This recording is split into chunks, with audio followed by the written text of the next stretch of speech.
नाज़रीन, सॼे मुल्क समेत टंडो बागो वासियुनि बि पेट्रोलियम शयुनि जे अघनि में वाध ख़िलाफ़ एहतिजाजी मुज़ाहिरो कयो। उन हवाले सां रिपोर्ट करे आहे मोहम्मद मला। टंडो बागो में वफ़ाक़ी हुकूमत पारां तेल जे अघनि में इज़ाफ़ो करण वारे अमल ख़िलाफ़ टंडो बागो जा शहरी सरापा एहतिजाज।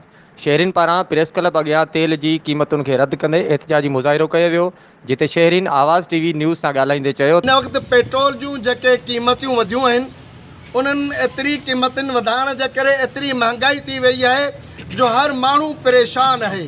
अॻे कुझु न कुझु मोटरसाइकिलुनि ते हली करे असां माण्हू पंहिंजो गुज़ारो कंदा हुआ, लेकिन हिन वक़्त में पेट्रोल मोटरसाइकिल में विझाइण बि मुश्किल थी वियो आहे। जॾहिं बि बजट पास थींदी त उन में के रुपया या के आना चाढ़ियो वेंदो। हींअर इहा पोज़ीशन आहे, हर हफ़्ते ते 10 रुपया तेल चाढ़ियो थो वञे। ऐं सम्झां थो त 2-3 ॾींहंनि खां पोइ इहो तेल वञी 200 ते लॻंदो ऐं ग़रीब माण्हू गॾा गाॾी ते जहिड़ा बि कोन रहंदा। इमरान खान जीअं असांजे मुल्क जी सॼी तबाही करे छॾी आहे, जंहिंजूं ग़लति पॉलिसी सॼे मुल्क जी बेड़ो गर्क करे रहियूं आहिनि।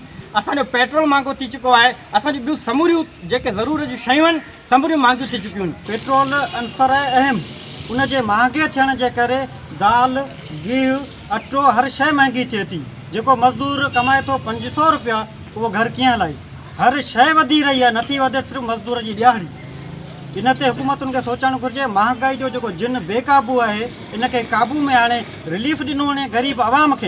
हिननि जो चवणु आहे त वज़ीर आज़म वफ़ाक़ी सरकार तेल जी क़ीमतुनि में वाध करे असांखे महांगाई, बुख, बदहाली में मारणु थो चाहे, ग़रीबनि खे ख़ुदकशी करण ते मजबूर करे थो, जेको असां हरगिज़ करणु न ॾींदासीं। असां रोडनि ते वफ़ाक़ी हुकूमत ख़िलाफ़ एहतिजाज कंदासीं। कैमरामैन साजिद अब्बासी सां गॾु मोहम्मद मला, आवाज़ टीवी न्यूज़, टंडो बागो।